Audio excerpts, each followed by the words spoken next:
and they win the NFC South.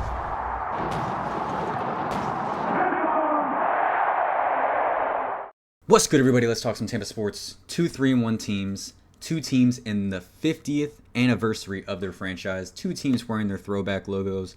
And only one winner can end up at 4-1. The other team's going to end up at 3-2. So let's go ahead and preview this game. Yesterday, we dug into the Seattle Seahawks. This video, we are going to dig into the matchups. The Bucs offense versus the Seahawks D. Flip side.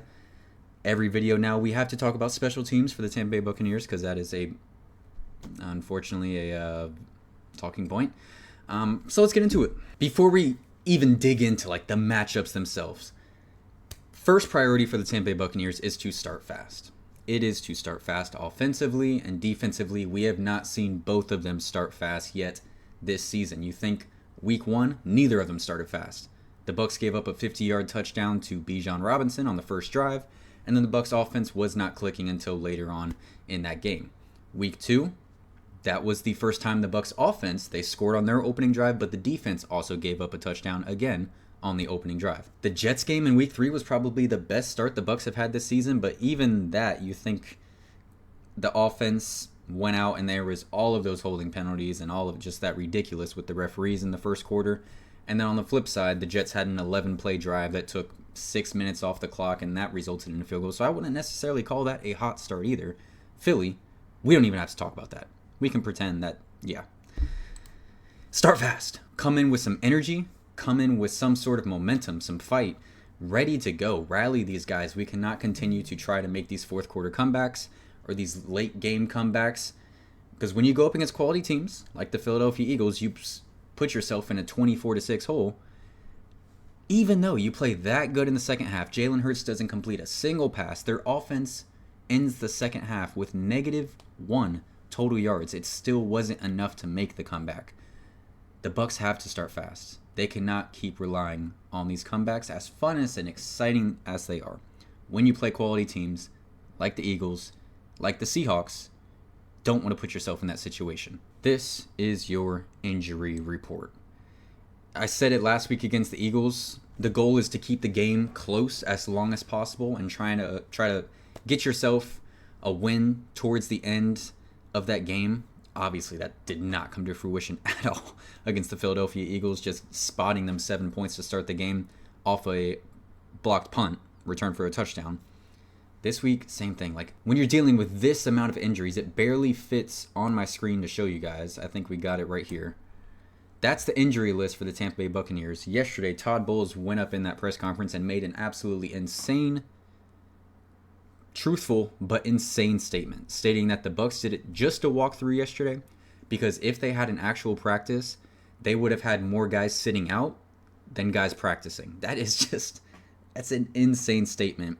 And the fact that we're in week 5 and that's where we're at with this team, injury and health-wise, is crazy. So it's a difficult game on a Thursday. Like I said, I still haven't even gotten the Thursday report yet. I just updated it. I'll update again. Give me something? No, they don't give me anything. This is what we got. So Bucky Irving seeming like he probably won't play. Of course, Mike Evans is out. Half of the Bucs offensive line will still be out. Obviously, Cansey's going to be out the rest of the season. But then you look in the secondary. Jamel Dean dealing with an injury. Will he play? Benjamin Morrison dealing with an injury. Will he play? That leaves you with your cornerback 1 in Zion McCollum. And then what else? So while the Seahawks, on the flip side, if anything, they're getting guys back. Yes, Devin Witherspoon did not practice yesterday. He'll play. Julian Love didn't practice yesterday. He'll play. DeMarcus Lawrence is definitely a question. But Nicky Manwari, that's a guy that scares me a bit. He is their second-round pick. They traded up to get him, and basically Mike McDonald looks at him he came from the Baltimore Ravens as their defensive coordinator. Looks at him as like their Kyle Hamilton. He got injured very, very early in the first game of the season, and we're probably going to get a large dose of him. They're very confident in his abilities. Yes, he's a rookie. Yes, this will probably be his first full game, but the team seems very confident in this guy to play all over the field, create crazy looks, very athletic, very versatile. So the Bucs are going to be the first team to get that test. Okay, finally, let's go ahead and go into these matchups. So starting Seahawks offense versus Bucs defense. I think really it starts with stopping the run, which the Bucs have done a very good job of doing. And I don't really have any worries going into this game about the Bucs' inability to be able to stop the run against the Seattle Seahawks. It is a run game that has improved from what it was last year, being 28th in the league. It was not a good run game last year. It has improved. They're sitting around middle of the pack. Their yards per carry is pretty low at only 3.3, but that's just they're insistent on running the football. They will run the football, even if it's not really working out that well. They're going to run the football. It's just how Kubiak wants to run his offense. He comes from that Shanahan tree. They love to run the football over and over and over and build off of that. It all starts with the run game from that Shanahan tree. Kubiak is no different. So Kenneth Walker, Zach Charbonnet, both two bruising backs, and it's going to be a big job for Vita Vea, Logan Hall, Yaya, Hassan Reddick to hold that line, push it back, and have a successful day run stopping, which once again, I am pretty confident that they will do. One interesting note for the Seattle Seahawks running game, once again, they're just going to continue to run it even if it's not working sometimes, or even if it's not consistent. Their best game was definitely against the Steelers in terms of running the football.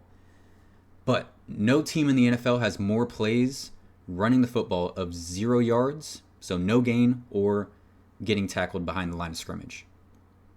So when you think of a team that has Vita Vea and guys like that who can push offensive lines backwards, that's a big deal. You think of the Eagles' offensive line, Mailata, Lane Johnson, Jurgens, Dickerson, like they got a really good offensive line.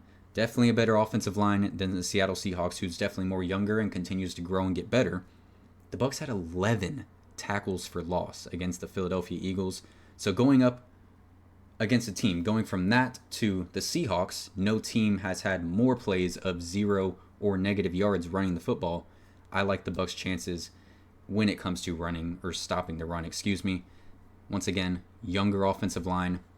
Their left guard, Zabel, has done a pretty good job to start the year. Definitely, but also, is he ready for that challenge of Vita Vea? Sundell, once again, younger guy. I believe he's in his second year undrafted.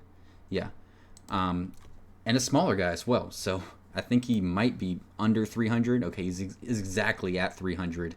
So Vita Vea going up against that. And then Bradford, probably their most inconsistent of the 5 offensive linemen, also in the interior. So what the Bucs can do from the interior is going to be a very big deal in this game. So I'm definitely more concerned with the passing side of the Seattle Seahawks offense.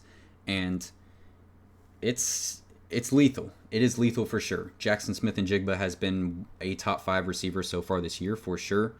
Cooper Kupp, you got that veteran presence in the slot. And Torrey Horton's been very good as a rookie 5th round pick as well, opposite of JSN. So you got good tight end depth there as well. Barner, Arroyo. So they got some weapons absolutely with Sam Darnold, even though there was a lot of doubters for Sam Darnold going to Seattle saying, well, they don't have DK Metcalf anymore. He's going from Minnesota where they had Addison and Jefferson. He's only gotten better.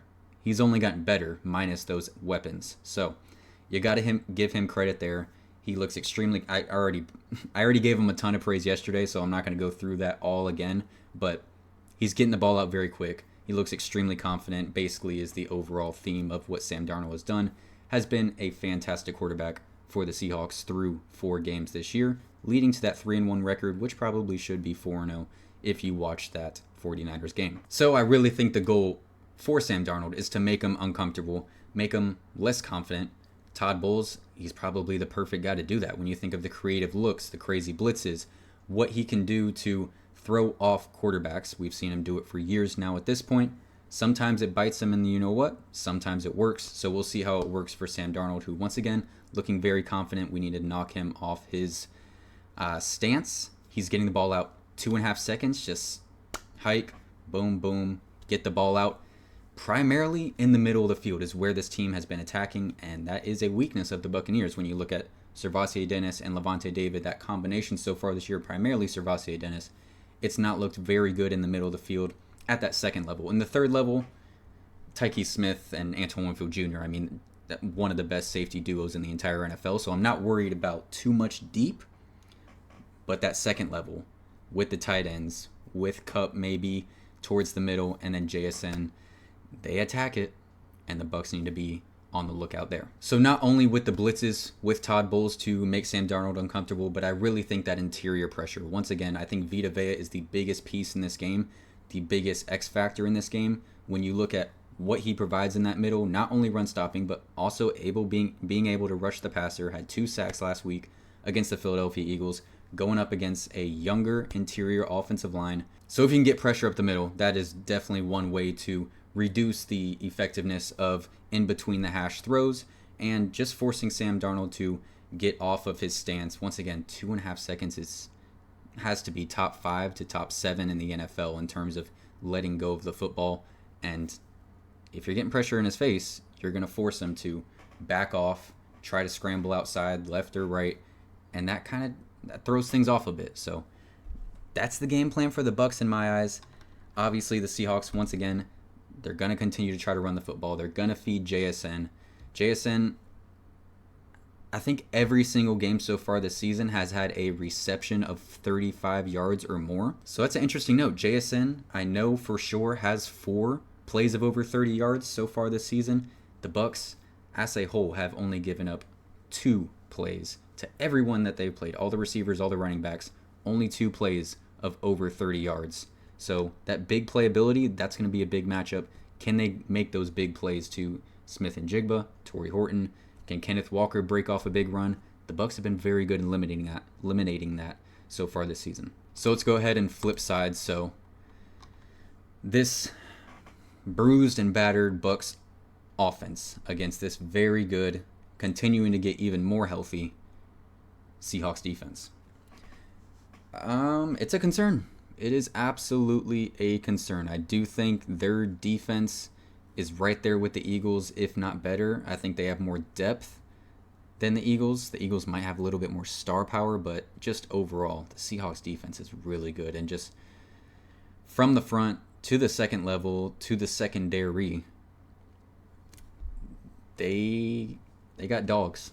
They got dogs everywhere. So we saw what the Eagles were able to do with this reshaped offensive line. Of course, we got Tristan Wirfs back. That was nice. But you moved Barton back to center, who was playing in Tristan Wirfs' place at left tackle so far this season. It wasn't a pretty game against Jordan Davis and Jalen Carter. Let's see what Leonard Williams, who's another very good interior guy, can do against Barton. I don't know who's going to be starting at right guard. It might be Haggard. It might be Michael Jordan. It might be Dan Feen. I don't know. There's just so many injuries, so many things moving around. We do know Charlie Heck will be starting at right tackle, and every single guy that has gone up against him has done a good job. I think he's given up maybe 18-ish pressures over the last 2 games, and yeah, with the depth of their pass rushers, even Byron Murphy's done a very good job. Next to Leonard Williams, they got plenty of depth along the defensive line, and that is definitely a concern with the right side for sure of the Bucs offensive line, where there are 2 backups playing. So we'll see about that. Continuing with the injuries, Bucky Irving, like I said, probably won't play given the fact that he was in a boot and crutches yesterday. It's again still waiting on more updates around that. I do think Rachaad White obviously is very capable of filling into that role.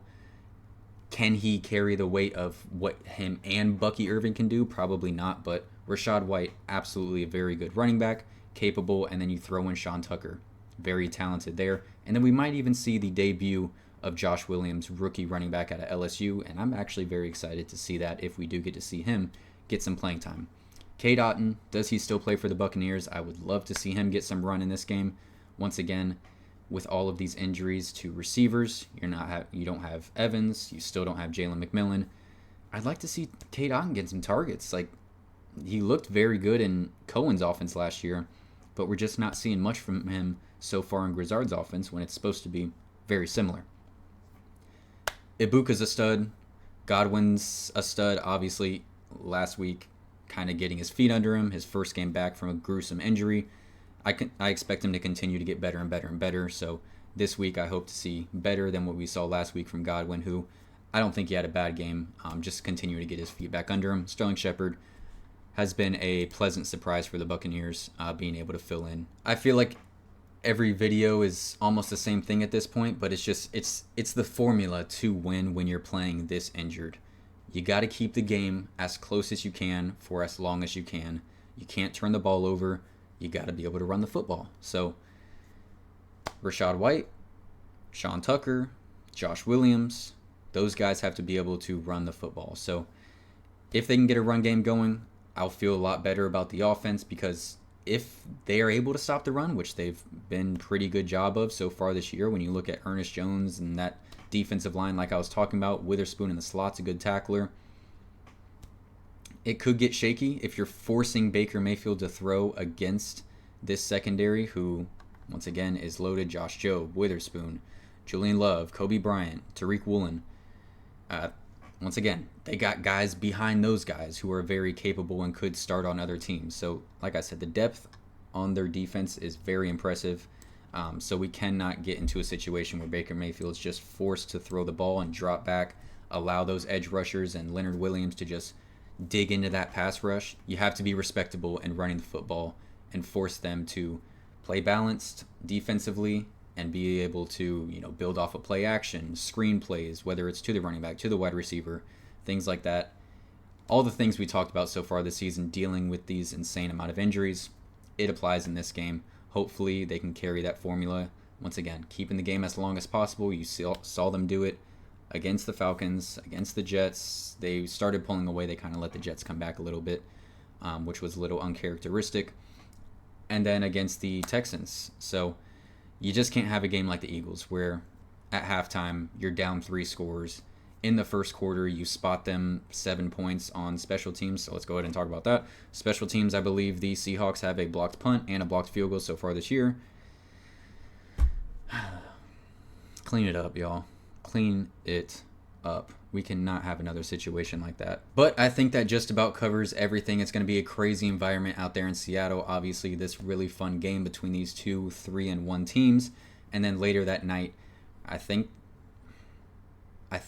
T-Mobile Park is close to Lumen Field, so that just being right next to each other, the environment, the energy, I'm sure that city is just going to be on top of the world. I think I just got an update on my phone as to who they were going to play, because the game just ended. They will play the Detroit Tigers, so obviously I hope the Bucs win, but hey, Seahawks fans that come across this, I hope you guys beat Detroit. I have no affiliation with either of those teams, being a Rays fan, so shout out to y'all. Hope the Bucs can get this win. Once again, it's going to be tough, especially with all these injuries. I just hope we can get out of a game healthy. Like, we already started the season injured, but each week we've gotten more and more injured. Like, even when Godwin and Wirfs come back, oh, there goes Bucky Irving, Jamel Dean, Benjamin Morrison. Like, can we escape a game where we go into the next week healthier than we were the previous week? It's crazy, man.